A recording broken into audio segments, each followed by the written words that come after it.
Hello नमस्कार दोस्तों, स्वागत है आपके अपने YouTube channel education first information 2.0 में। तो साथियों, ये वीडियो आपके लिए महत्वपूर्ण होने वाली है क्योंकि इस वीडियो में आपको कराने वाले हैं राजनीतिक विचारधाराओं की परंपराएं। पेपर फर्स्ट यानी कि traditions of political thinking. Paper code आपका हो जाएगा G170, जिसमें आज हमारी 5वीं वीडियो है। यदि आपने इससे पहले जो 4 वीडियो करा दी हैं अभी तक नहीं देखी हैं तो आप यूट्यूब की प्ले लिस्ट में जाइए, वहाँ आपको देखने को मिल जाएंगी। तो चलिए देखते हैं MA private first year classes 2025 MA first year के महत्वपूर्ण प्रश्न उत्तर। देख लो परीक्षा में आने वाले प्रश्न। यह पढ़ लिया तो पेपर पास, यानी कि जो हमने श्रृंखला करा रखी हैं, जो लास्ट ईयर में 2024 में हमने अपलोड की थी वीडियो बनाकर, आप हमारी यूट्यूब की प्लेलिस्ट में जाइए, वहाँ आपको देखने को मिल जाएंगी। तो आज हमारी यूनिट 2 हो जाएगी यूनानी प्लेटो अरस्तु, ग्रीक प्लेटो अरिस्टोटल। तो इस वीडियो में हम आपको बताएंगे फर्स्ट क्वेश्चन। आज केवल एक क्वेश्चन कराएंगे इस वीडियो में, इसके बाद 3 क्वेश्चन के हम एक वीडियो लेकर आने वाले हैं इसके बाद जो अपलोड होगी। प्रश्न है, यूनानी राजनीतिक चिंतन की मुख्य विशेषताओं की विवेचना कीजिए अथवा यूनानी राजनीतिक चिंतन की विशेषताएं लिखिए। इन दोनों में से आपसे किसी टाइप में क्वेश्चन पूछ ले तो आपको उत्तर ये लिखना है जिसको हम कराने वाले हैं, और या कुछ मिलता जुलता आपको क्वेश्चन मिल जाए। क्वेश्चन को थोड़ा घुमा फिरा कर दे रहे हैं लेकिन दे इसी टाइप कर रहे हैं जो आप बताते हो कि क्वेश्चन कुछ अलग हट के आया है, सिलेबस से अलग है, लेकिन वो सिलेबस से अलग नहीं होता, इसी टाइप का क्वेश्चन होता है। आप एक बार गहन अध्ययन कर लीजिए तो आपको कोई भी दिक्कत नहीं होगी। तो चलिए देखते हैं यूनानी राजनीतिक चिंतन की विशेषताएं। यूनानी राजनीतिक चिंतन की निम्नलिखित प्रमुख विशेषता हैं, उनको हम देखने वाले हैं। जो विशेषता हैं, पहला हो जाएगा नगर राज्य। यूनानी राजनीतिक चिंतकों के अध्ययन के केंद्र बिंदु नगर राज्य थे। नगर राज्य को दृष्टिगत रखकर ही उन्होंने अपना दर्शन प्रस्तुत किया। इसका सबसे प्रबल उदाहरण अरस्तु की पुस्तक पॉलिटिक्स को माना जा सकता है। पॉलिटिक्स शब्द की उत्पत्ति पॉलिस शब्द से हुई है, जिसका अर्थ होता है नगर राज्य, अर्थात नगर राज्य का अध्ययन करने वाला विषय पॉलिटिक्स कहलाता है। क्षेत्रफल और जनसंख्या के दृष्टि से यूनानी नगर राज्य लघु इकाई थे।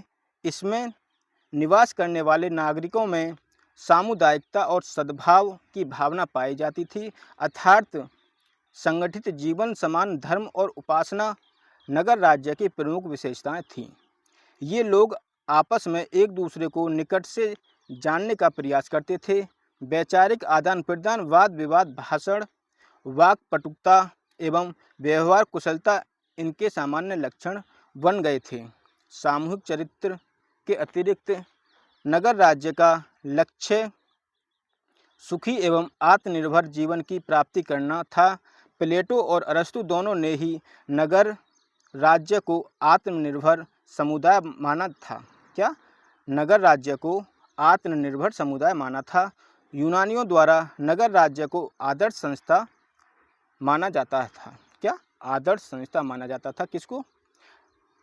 यूनानियों द्वारा नगर राज्य को आदर्श संस्था माना जाता था। अगले पॉइंट की तरफ चलते हैं।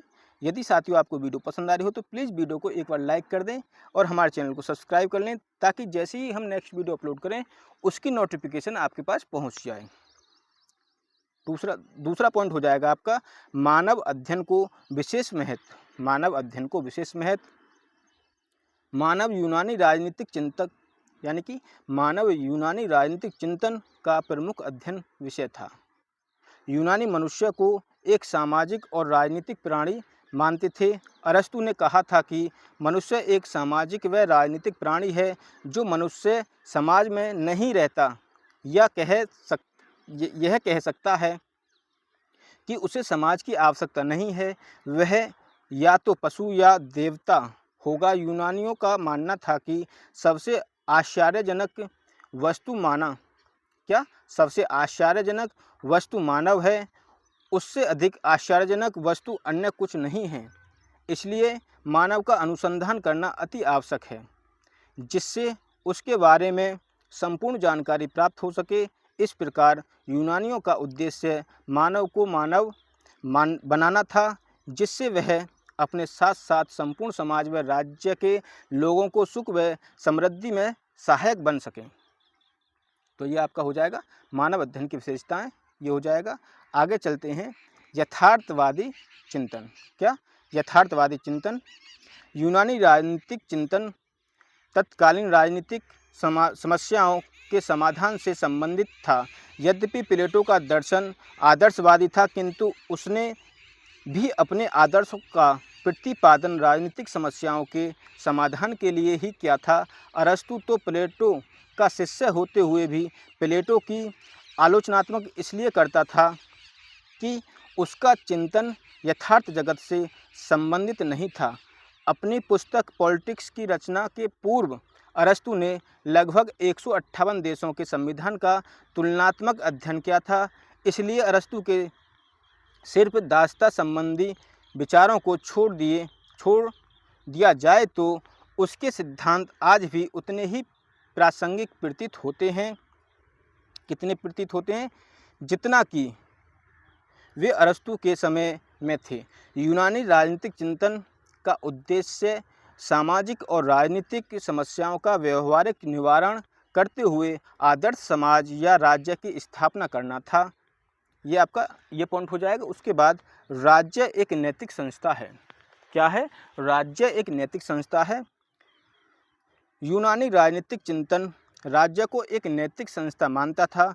इसलिए उनका कहना था कि राज्य के बगैर नैतिक व आदर्श जीवन की कल्पना नहीं की जा सकती है। अरस्तु ने लिखा था कि राज्य जीवन के लिए अस्तित्व में आया और सद्जीवन के लिए बना हुआ है। राज्य का उद्देश्य मानव में सद्गुणों या अच्छी शक्तियों का विकास करना है। यह मानव को बौद्धिक, नैतिक और शारीरिक श्रेष्ठता प्राप्त करने में सहयोग प्रदान करता है। ये राज्य एक नैतिक संस्था है। इसमें ये आप लिख आएंगे तो आपका नंबर अच्छे आएंगे। अगला पॉइंट हो जाएगा आपका बुद्धि विवेक को प्रधानता। इसमें बुद्धि विवेक को प्रधानता दी जाती थी। यूनानी राजनीतिक चिंतन विवेक तत्व को अधिक प्रधानता प्रदान करता है। ऐसा प्रतीत होता है कि संपूर्ण यूनानी राजनीतिक चिंतन मानव विवेक की कहानी है। प्लेटो के आदर्श राज्य का दार्शनिक शासक विवेक की प्रतिमूर्ति था। प्लेटो ने कहा था कि संसार के समस्त कष्टों को तब तक दूर नहीं किया जा सकता, यानी कि प्लेटो ने कहा था कि संसार के समस्त कष्टों को तब तक दूर नहीं किया जा सकता या सकेगा जब तक कि सभी राजाओं को दार्शनिक या सभी दार्शनिकों को राजा ने बना दिया जाए। इससे यह प्रतीत होता है कि यूनानियों की मानव विवेक में प्रबल आस्था थी। मानव विवेक में आस्था के कारण ही यूनानी किसी भी व्यवस्था की प्रासंगिकता को स्वीकारने के लिए तर्क की कसौटी को सर्वोत्तम मानते थे। उनका मानना था कि कोई भी व्यवस्था अच्छी है या बुरी है, इसका ज्ञान तभी होगा जब इसे तर्क या विवेक की कसौटी पर कसा जाए। यूनानियों का विश्वास था कि सत्य का अनुसंधान विवेक द्वारा ही किया जा सकता है। उनकी बुद्धि धार्मिक पूर्वाग्रहों से काफ़ी हद तक मुक्त थी। क्या थी? उनकी बुद्धि धार्मिक पूर्वाग्रहों से काफ़ी हद तक मुक्त थी। इसी कारण कहा जाता है कि यूनानी राजनीतिक चिंतन मनुष्य के स्वतंत्र बुद्धि एवं स्वच्छंद तर्कना शक्ति का परिणाम है। वह किन्हीं धर्मशास्त्रीय मान्यताओं, रूढ़ियों अथवा अंधविश्वासों पर अवलंबित नहीं है। अगला है दास प्रथा। क्या? दास प्रथा। यूनानी राजनीतिक चिंतन दासता का प्रबल समर्थन करते हुए इसे पूर्णतः प्राकृतिक एवं न्यायोचित मानता है। यूनानियों के अनुसार प्रकृति ने दो तरह के मनुष्यों का निर्माण किया है, स्वामी और दास। दास स्वामियों की सेवा के लिए निर्मित किए गए हैं, अतः उनकी सेवा ही उनके जीवन का उद्देश्य है। प्रकृति में भी यह सर्वत्र देखने को मिलता है कि उत्कृष्ट द्वारा निकृष्ट पर शासन किया जाता है। उदाहरण स्वरूप आत्मा शरीर पर, मानव पशुओं पर और माता पिता बच्चों पर शासन करते हैं। इसलिए यह प्रकृति है कि शासक की अपेक्षा बौद्धिक दृष्टि से निकृष्ट होने के कारण दास पूर्णतः स्वामी के शासन अनुशासन में रहें। ये आपका दास प्रथा का पॉइंट हो गया। आगे पॉइंट हो जाएगा आपका समाज और राज्य में अंतर नहीं। समाज और राज्य में अंतर नहीं। यूनानियों के अनुसार राज्य और समाज में कोई भेद नहीं होता है। समाज और राज्य पृथक पृथक न होकर एक दूसरे से अविच्छिन्न रूप से जुड़े हुए हैं। राज्य के बारे में उनका दृष्टिकोण अत्यंत व्यापक था। यही कारण था कि उन्हें राज्य और समाज में कोई अंतर परिलक्षित नहीं हुआ। तो साथियों, यदि आपको वीडियो पसंद आ रही हो तो प्लीज़ वीडियो को एक बार लाइक कर दें और कमेंट करके बता दें कि आपको अगली वीडियो किस टाइप की चाहिए, और हमारे चैनल को सब्सक्राइब जरूर कर लें ताकि अगली जो वीडियो अपलोड हो उसकी नोटिफिकेशन आपके पास पहुंच जाए। अगला पॉइंट हो जाएगा आपका धर्मनिरपेक्ष राजनीतिक चिंतन।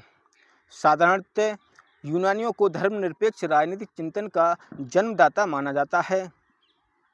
इसका कारण यह है कि प्राचीन यूनानियों की जाति मनोवृत्ति धार्मिक नहीं थी, न ही वहाँ कोई सुगंठित पुरोहित वर्ग था।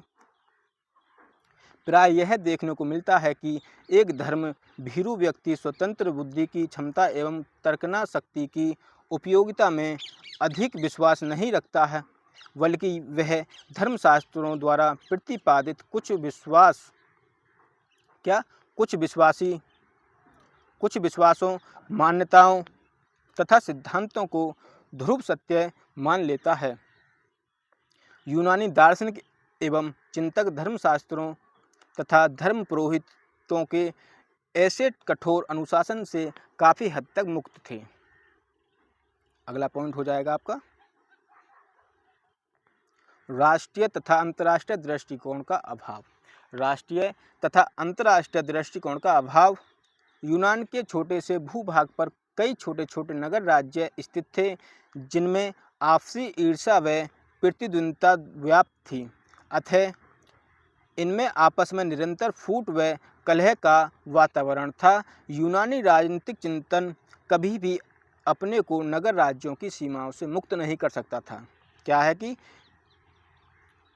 जो यूनानी राजनीतिक चिंतन कभी भी अपने को नगर राज्यों की सीमाओं से मुक्त नहीं कर सकता।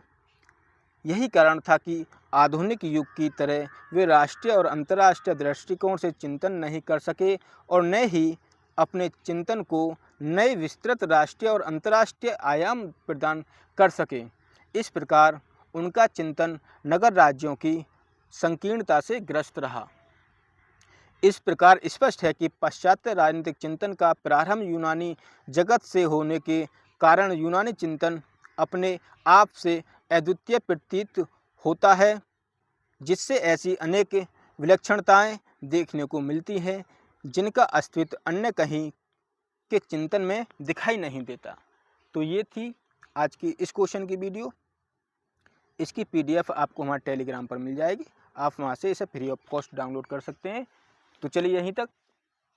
यदि आपको वीडियो पसंद आई हो तो प्लीज़ वीडियो को लाइक करके अपने फ्रेंडों को शेयर कर दें ताकि ऐसे वीडियो आपको मिलती रहे, और कमेंट करके बताएं आपको और किस टाइप की वीडियो चाहिए। इसका पेपर आपको 24 तारीख का है। 2023 वाले क्वेश्चन आप देख लें, उनमें से काफ़ी क्वेश्चन आपको एग्जाम में देखने को मिलेंगे। हमने प्लेलिस्ट उसकी टेलीग्राम पर अपलोड कर दी है, वहाँ से आप उसे देख सकते हैं। और जो हम 2024 में करा रहे 25 में करा रहे हैं, 2025 में जो करा रहे हैं, आप इसको भी देख लें। तो चलिए यहीं तक। यदि आपको वीडियो पसंद आई हो तो प्लीज़ वीडियो को लाइक करके अपने फ्रेंडों को शेयर कर दें। धन्यवाद। जय हिंद साथियों।